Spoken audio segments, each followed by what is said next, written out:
ৰেচিপিটো হ'ল বুটৰ দালি। এই দালিৰ লগত এয়া বিলাহী, আলু, জলকীয়া, আদা নহৰু অকণমান লৈছোঁ, তেজপাত দুখিলা আৰু পিঁয়াজ দুটা। এয়াকে মই এতিয়া বনাব লৈছোঁ। চাই থাকক আপোনালোকে। এয়া বুটৰ দালিখিনি প্ৰথমে সিজাই ল'ম।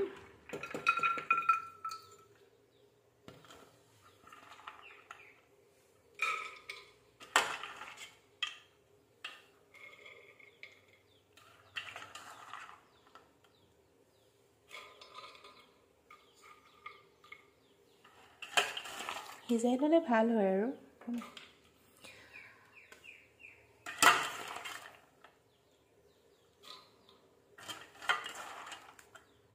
কাটি থোৱা এয়া আলুটো ইয়াত বইল কৰি লওঁ।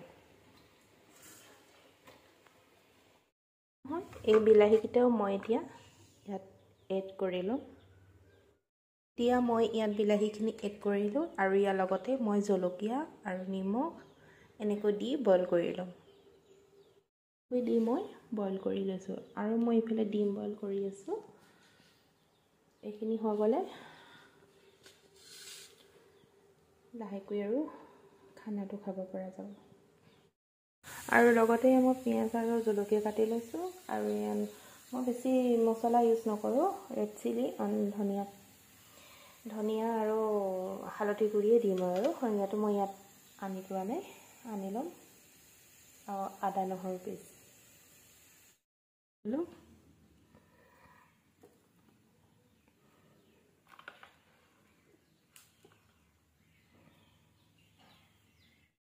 জলকীয়াও এড কৰিলোঁ।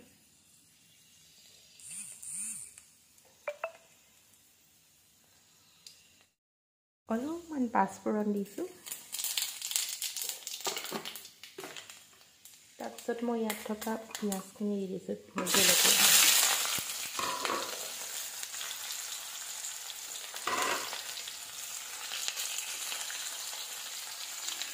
আৰু লগতে তেজপাত।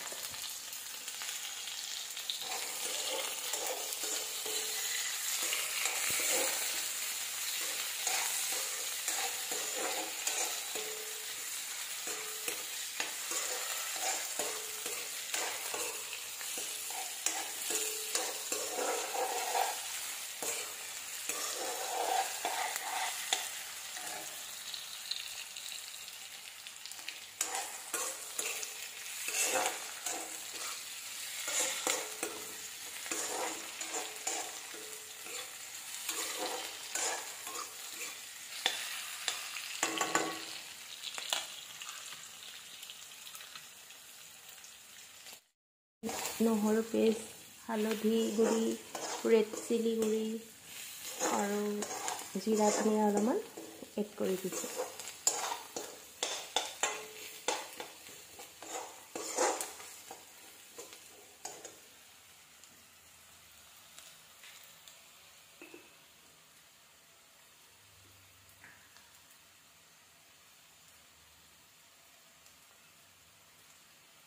ইয়াতে অলপ নিমখ এড কৰি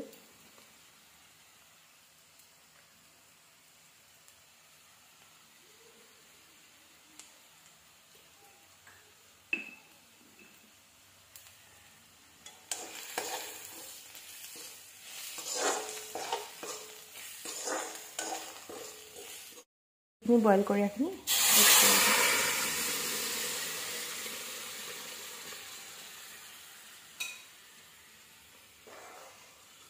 আৰু এই ৰেচিপিটো কেনেকুৱা লাগিছে জনাবচোন। মই এনেকৈও বনাওঁ আৰু একেলগতে চব এড কৰি কুকাৰতো মই চিটি মৰাই বনাওঁ। মানে দুইদিনা আজি আকৌ বোলো এনেকৈয়ে বনাওঁ আৰু এনেকৈয়ে ভাল লাগিব, সেইকাৰণে এনেকৈয়ে বনালোঁ আৰু।